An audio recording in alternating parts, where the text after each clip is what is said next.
Okay. எந்த விதத்துல அவர் எல்லாருக்குமான தலைவரா தெரிகிறாரு? சாதி ரீதியான மோதல்கள் வந்து தலித்கள் மட்டும்தான் நடக்குதுன்னா கிடையாது. இடைசாதிகளுக்கும் நடக்குது. இடைசாதிகளுக்கு உள்ளேயும் நடக்குது. அது ஹானர் கில்லிங்கும் நடக்குது. இது எல்லாத்த பத்தியுமே அவர் பேசும்போது எப்படி ஒரு சாதி தலைவரா பேச முடியும்? அவரு வந்து சாதிய மட்டுமே பத்தி பேசல.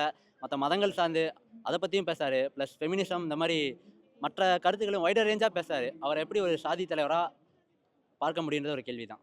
வெல்லும் ஜனநாயகம்னு ஒரு மாநாடு போடுறாரு. ஏன் அவர் வந்துட்டு வெல்லும் தலித் வெல்வோம், ஷெட்யூல் காஸ்ட் வெல்வோம் அப்படின்னு போட்டுடலாம் இல்லையா? இல்லை பறையர்கள் வெல்வோம் அப்படின்னு போட்டுடலாம் இல்லையா? ஆனால் அப்படி போடுறதில்ல. அவர் வெல்லும் ஜனநாயகம் எதுக்காண்டி போடுறாரு? பிஜேபி எதிர்த்து போடுறாரு. பிஜேபி யார்? அவன் கேஸ்டிஸ்ட். அவன் கேஸ்ட் லீடர்ஸை முன்னிறுத்துறான். அவன் கேஸ்ட் பாலிடிக்ஸை முன்னிறுத்துறான். இந்து ராஷ்டிரான்றான். சனாதன தர்மம் தான் இங்கே வெல்லுன்றான். அதை சொல்கிறான். இப்போ அதை எதிர்த்து நிற்கிறவரையும் எப்படி நம்ம ஒரு சாதிய ஒரு கட்டமைப்புக்குள்ளே அடக்க முடியும்? மோஸ்ட்லி இன்றைக்கி இருக்க லீடர்ஸ்லேயே நம்ம பார்க்குறப்போ ஒரு ஒரு ஒரு சித்தாந்த தெளிவோட இல்லை ஒரு டாப் 3 அப்படின்னு சொல்கிறப்போ முதலாவதாக நம்மளுக்கு ஒரு ஆளை சொல்ல முடியும் அப்படின்னா திருமாவளவன் தான். அதை தாண்டி எனக்கு தெரிஞ்சு இல்லை. நாங்கள் வந்து சித்தாந்தம் படிக்க ஆரம்பிச்சது வந்து அண்ணனோட ஸ்பீச்லேருந்து தான். அவ்வளோ விஷயம் இருக்குது. இன்றைக்கி பாஜகவுடைய முழு அந்த எதிர்ப்பு அரசியலை நம்ம முழுசாக கற்றுக்கணும்னா அவருடைய வீடியோஸ் பார்த்தாலே அவ்வளோ இருக்கும்.